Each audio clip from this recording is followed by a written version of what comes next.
नमस्कार, सबसे बड़ा मुद्दा देख रहे हैं आप। मैं हूं आपके साथ शुभम त्रिपाठी। 22 के महासमर में बीजेपी ने काशी और अयोध्या के मुद्दे को खूब भुनाया।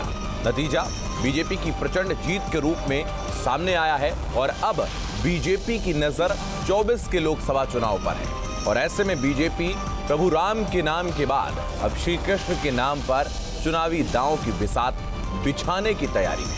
वृंदावन में श्री कृष्ण जन्मभूमि मुक्ति न्यास के आह्वान पर साधु संतों ने बैठक करके काशी कॉरिडोर की तर्ज पर भव्य कृष्ण कॉरिडोर बनाने की मांग भी उठाई है, जिसके बाद अब इस मुद्दे को तूल दिया जाना तय माना जा रहा है। ऐसे में सवाल उठता है कि काशी कॉरिडोर पूरा हुआ है तो मथुरा क्यों अधूरा है? अयोध्या की भव्यता दिखी है तो क्या अब मथुरा भी बनेगा मुद्दा?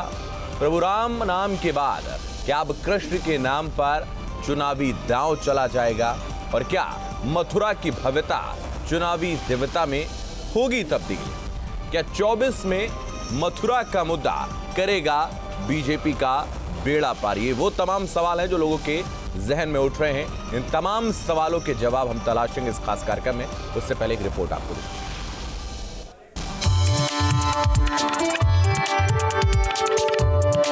योगी आदित्यनाथ दूसरी बार उत्तर प्रदेश के मुख्यमंत्री बनने जा रहे हैं। इस चुनाव में बीजेपी को अयोध्या काशी के मुद्दे पर जनता का पूरा साथ मिला था और इसी चुनाव में मथुरा का मुद्दा भी हावी रहा। सीएम योगी ने भी एक रैली में कहा था कि जब अयोध्या काशी हो गया तो मथुरा वृंदावन कैसे पीछे छूट जाएगा।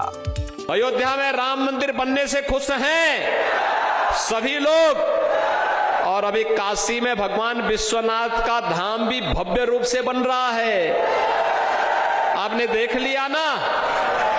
और फिर मथुरा वृंदावन कैसे छूट जाएगा?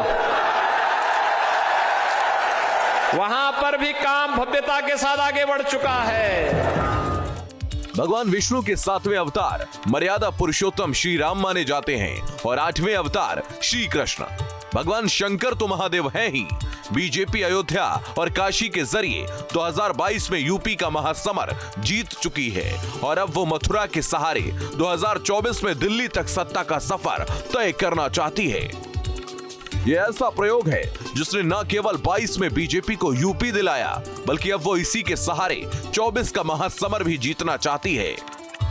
यूपी चुनाव के नतीजों के महज 3 दिन बाद वृंदावन में श्री कृष्ण जन्मभूमि मुक्ति न्यास के आह्वान पर साधु संतों की एक बड़ी बैठक हुई, जिसमें सभी संत महात्माओं ने एकमत होकर 3 बिंदुओं पर चर्चा की, जिसमें काशी के बाद मथुरा की बारी, रामलला के बाद अब श्याम लला की बारी, श्री कृष्ण जन्मभूमि को मुक्त कराने का संकल्प, श्री कृष्ण जन्मभूमि पर विशाल कॉरिडोर बनाने की मांग।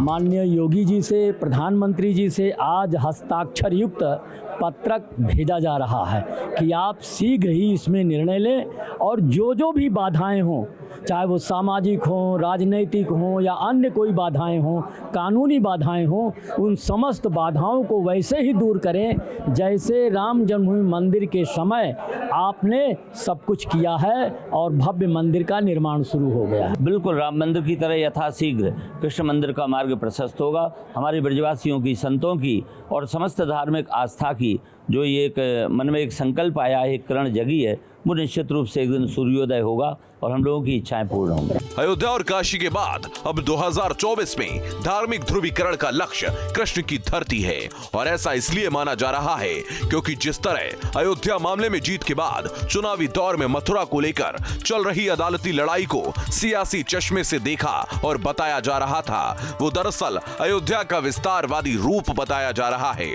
यानी राम नाम के बाद 2024 के लिए कृष्ण के नाम पर चुनावी दांव की बिसात बिछाई जा रही है। Team news state.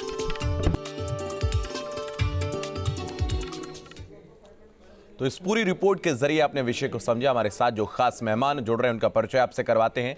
बीजेपी से हमारे साथ अशोक पांडे जुड़ रहे हैं, भुवन जोशी समाजवादी पार्टी से हमारे साथ जुड़ रहे हैं, महेंद्र प्रताप सिंह अध्यक्ष हैं कृष्ण जन्मभूमि मुक्ति न्यास के और पक्षकार भी हैं, और इसके अलावा आपको बता दें हाजी मोहम्मद सलीस हमारे साथ जुड़ रहे हैं जो कि मुस्लिम धर्मगुरु हैं। आप सभी का बहुत स्वागत है इस खास कार्यक्रम में।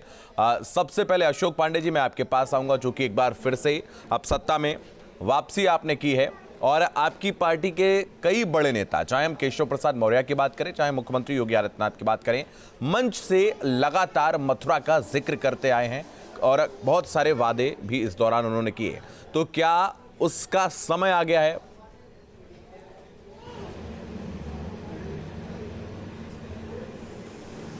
देखिए, आपको बता दें कि ईमानदारी की बात है कि जैसे मर्यादा पुरुषोत्तम भगवान राम हैं, कृष्ण हैं, ये हम लोगों के हृदय में है, भारत की आस्था के केंद्र में है। लेकिन भगवान श्री राम के मंदिर निर्माण की बात हमने अपने निश्चित तौर पे कहा था हमने चुनाव के घोषणा पत्र में, लेकिन ये भी था कि कानून के दायरे में जब मुकदमा लड़ा गया, फैसला हमारे पक्ष में आया, तो भव्य राम मंदिर का हमने निर्माण किया। बाबा विश्वनाथ का जो कॉरिडोर है, हमने ये नहीं कहा कि हम किसी चीज को गिरा के या उस पर बनाएंगे। ठीक है, हमने भव्य, ठीक है, आपने कहा हम उसको गिराकर नहीं बनाएंगे, लेकिन बिल्कुल, लेकिन मुख्यमंत्री कहते हैं कि कैसे छूट जाएगा? अगर अयोध्या हो गया, काशी हो गया, तो मथुरा कैसे छूट जाएगा? और हाँ, बिल्कुल मथुरा नहीं छूटेगा, कानून के दायरे में बनेगा। ये तय है कि भगवान श्री कृष्ण वहीं पैदा हुए थे। ठीक है, तो निश्चित तौर पे हाजी मोहम्मद सलीस आपके पास आएंगे, हाजी मोहम्मद सलीस आपके पास आएंगे, कानूनी दायरे। ठीक है, बीजेपी लगातार कह रही है कि वहां पर जो श्री कृष्ण जन्मभूमि है, वहां पर मंदिर बनाया जाएगा, भव्य बनाया जाएगा, लेकिन कानून के दायरे में रहकर बनाया जाएगा।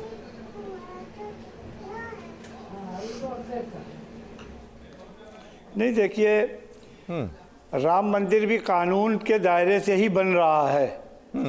बीजेपी ने राम मंदिर को सुप्रीम कोर्ट के फैसले के बाद बनाने का निर्णय लिया। ये उनका धार्मिक आस्था का अधिकार है, जिसको खुद मुस्लिम पक्ष ने यह कह दिया था कि जो अदालत का निर्णय आएगा हम उसको स्वीकार करेंगे, और उसको स्वीकार कर लिया गया। उसके बाद इन्होंने काशी के अंदर जो मंदिर बनाया, काशी में जो मस्जिद थी उसको नहीं छुआ।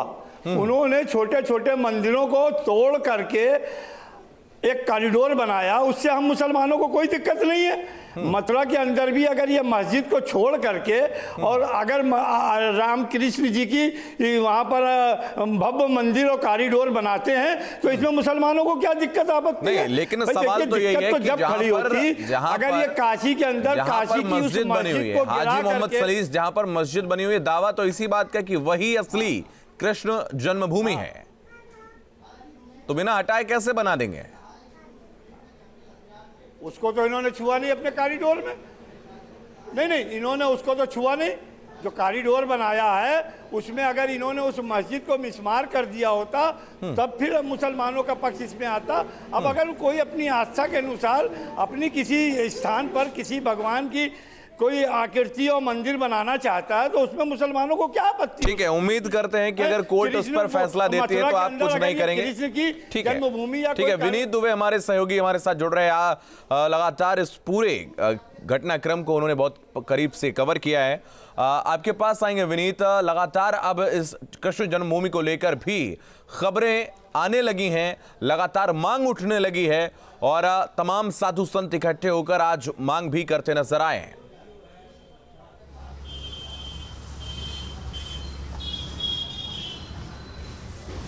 जी, जाहिर सी बात है। और जैसा कि लगातार साधु संत और जो आज महामंडलेश्वर तमाम भगवताचार्य आज वृंदावन की पावन धरती पर एकत्रित हुए थे और एक भव्य वहाँ बैठक की गई थी, एक अहम बिंदुओं पर चर्चा की गई। उसमें यही चर्चा थी कि रामलला की बाद अब जो है वो श्यामलला की बारी है। और खुद यहाँ प्रदेश के जो डिप्टी सीएम थे, उन्होंने भी ट्वीट के जरिए के माध्यम से कहा, सीएम ने खुद इस बात का आह्वान कहा कि अब की बार जन्मभूमि की बारी है। उन्हीं बिंदुओं को लेकर आज अहम चर्चा की गई। देश भर से वहाँ साधु संत एकत्रित हुए और एक पत्र जो है वो हस्ताक्षर सहित सभी राष्ट्र जो वहाँ पर महामंडलेश्वर थे, भगवताचार्य थे, कथावाचक थे, तो वहाँ पर हस्ताक्षर सहित उस पत्र को योगी आदित्यनाथ जी के लिए और प्रधानमंत्री नरेंद्र मोदी के लिए बनाया गया। और ये मांग की गई कि कॉरिडोर जो है वो वहाँ पर बनाया जाए। हालांकि फैसला अभी भी कोर्ट में है और कोर्ट के फैसले के लिए तमाम साधु संत तैयार है कि जो फैसला होगा उसके लिए मान होगा। लेकिन कहीं ना कहीं आज इन बिंदुओं पर भी चर्चा की गई कि जो दूसरा पक्ष है अगर वो भी आपस में सामंजस्य के साथ अगर इस फैसले पर राय बनाए तो उसके लिए भी साधु संत तैयार है, उसके लिए भी जमीन देने को तैयार है। लेकिन आज तमाम बिंदु थे जिन पर बातचीत हुई और आगे उम्मीद और एक आशा है, क्योंकि अब यूपी में भी सरकार भारतीय जनता पार्टी की है, केंद्र में भी है और योगी आदित्यनाथ को ब्रज से प्रेम भी है, तो आशा और उम्मीद लगातार साधु संतों को है कि ब्रज में कॉरिडोर जन्मभूमि में बनाया जाए।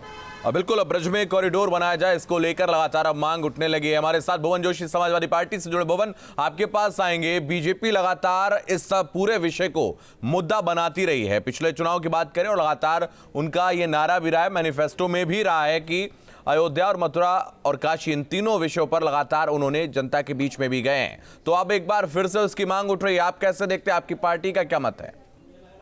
देखिए, मैं कहना चाहता हूँ कि धार्मिक दृष्टि से कुछ भी बने लेकिन वो संवैधानिक के दायरे में बने, यानी कि उसमें कानून का जो पक्ष है उसको भी लिया जाए और किसी की धार्मिक भावनाएं ठेस ना हो, क्योंकि जो हमारे संविधान का जो स्वरूप है वो किसी की भावनाएं आहत ना हो, इस बात का भी ध्यान रखा जाए। और हम तो कृष्ण वंशज, हमारे जो नेता माननीय अखिलेश यादव जी वो तो कृष्ण वंशज है, यदुवंशी है, तो हम तो वैसे ही कृष्ण के नहीं, भले ही वंशज है लेकिन हर जगह मौन नजर आते हैं, कभी भी खुलकर बात नहीं करते हैं इस विषय पर। देखिए मैं कहना चाहता हूँ, हमारा जो मत है, और आप भी एक बहुत जिम्मेदार पत्रकार है, मैं आपको व्यक्तिगत रूप से भी जानता हूँ, आप बहुत जिम्मेदारी से पत्रकारिता करते हैं, तो हमारा मानना यह है कि जो अपना धार्मिक आचरण है या धार्मिक पूजा पाठ का अधिकार है जो संविधान हमें देता है, उसके तहत हो, किसी की भावनाएं न ठेस हो, कुछ भी बड़े निर्माणकारी हो लेकिन किसी की भावना याद करके ना हो, कानून के दायरे में हो। इस बात को समाजवादी पार्टी कानून का अगर हम बात करें, ठीक है, आप कानून के दायरे की बात करें, अगर फैसला आता है तो आप उसके साथ खड़े नजर आएंगे, आपकी पार्टी साथ खड़ी नजर आएगी? बिल्कुल मैं कहना चाहता हूँ। ठीक है लेकिन समाजवादी पार्टी की चिंता इसके साथ इससे भी ज्यादा बड़ी है कि यहाँ के जो किसान है, मजदूर है, युवा है, बेरोजगार है। ठीक है, उन विषयों पर भी हम चर्चा करेंगे। आज जिस विषय पर बात करें भुवन जी, उस पर भी हम राय दोबारा आपके पास आते हैं। महेंद्र जी हमारे साथ जुड़े हैं। महेंद्र जी, आपके पास आएंगे।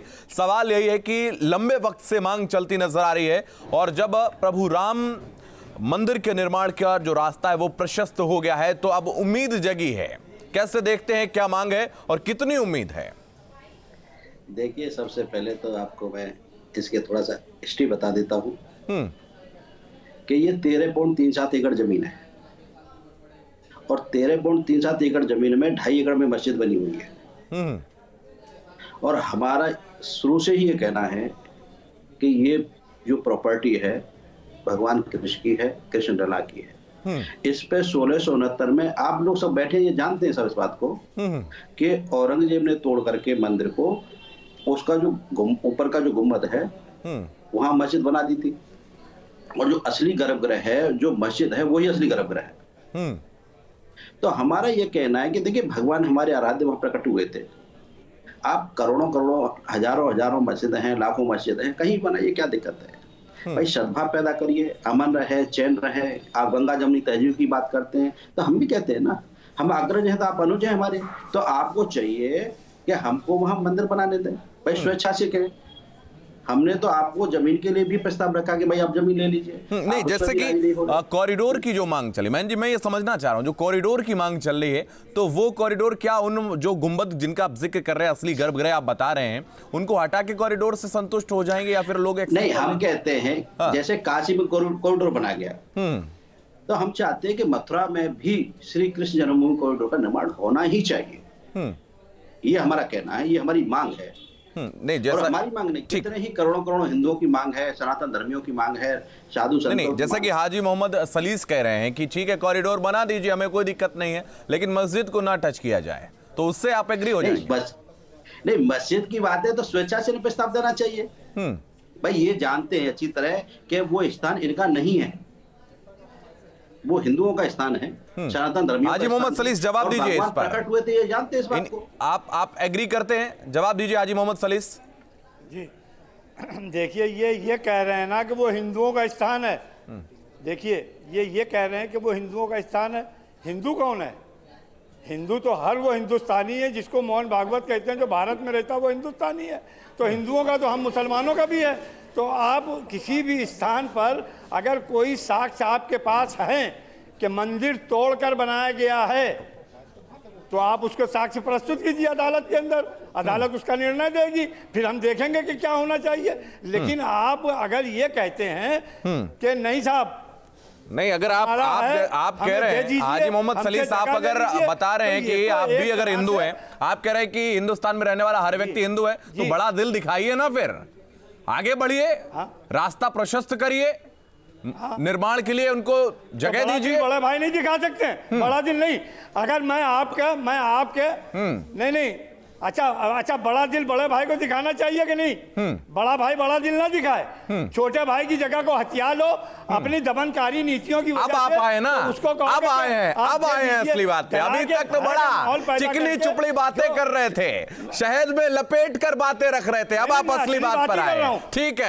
ठीक है, अब आप चिकनी चुपड़ी नहीं कर रहा था, मैं पहले भी क्लियर बात कर रहा था। अच्छा, आप ये मत सोचिए कि अभी कह रहे थे मोहन भागवत और आरएसएस और तमाम बातें। ठीक है, महेंद्र प्रताप सिंह जल्दी बोलिए, उसके बाद ठीक है। देखिए, आप शालीनता के साथ बात हम लोग कर रहे हैं और कितने दर्शक आपको देख रहे हैं, तो शालीनता से सुने, मरना सीखो कि आप बड़े भाई की बात करते हैं, आप ईमानदारी से बता दीजिए वो प्रॉपर्टी आपकी है। हमारे पास पूरे साक्ष्य हैं, ये पूरे साक्ष्य है कि 1815 में ये प्रॉपर्टी आप क्या करोगे? अंग्रेजों के द्वारा नीलाम। आप सुन लीजिए, प्रॉपर्टी अदालत सुन लीजिए, आप क्या कर रहे हो? आप देखिए, जब आप बोले तब सुन रहे थे आपको। आप मेजॉरिटी और माइनॉरिटी को दिखा करके आप जिस तरह का हाजी साहब सुनिए बात को, हाजी साहब सुनिए बात को, दे रहे हैं, ये जिस तरह की धमकियां दे रहे हैं कि लाउड स्पीकर उतार लीजिए 20 दिन के अंदर। आप बात सुनिए विषय को। नहीं, आप बोले मैन जी, आप अपनी बात पूरी करिए, देखिए समय नहीं है, आप अपनी बात पूरी। 1815 में अंग्रेजों ने नीलाम किया था इसको, प्रॉपर्टी को, और बनारस के राजा पट्टीमल ने 13,400 रुपए देकर के 13.37 एकड़ जमीन को परचेज किया था। और 1951 में इसी जमीन की रजिस्ट्री फिर माननीय मदन मोहन मालवीय जी के नाम हुई थी। इसका सीरियल है प्रॉपर्टी का, है। आप क्यों बिना मत का व्यवहार करना चाहते हैं? ठीक है, सब स्थिति क्लियर है। विनीत हमारे सहयोगी लगातार हमारे साथ बने। विनीत आपके पास आएंगे। विनीत, ठीक है, मौलाना साहब सुन लिया आपकी बात, आपका पक्ष सुन लिया, आप इंतजार कर लेंगे। ठीक है, विनीत आपके पास आएंगे। लगातार आरोप और प्रत्यारोप इसी तरीके से होने लगता है, अपना अपना पक्ष रखा जाता है, और सरकार जब एक बात कहती नजर आती है कि जल्द ही यहां पर निर्माण हुआ, तो आखिर कैसे ये रास्ता खुलता हुआ नजर आएगा?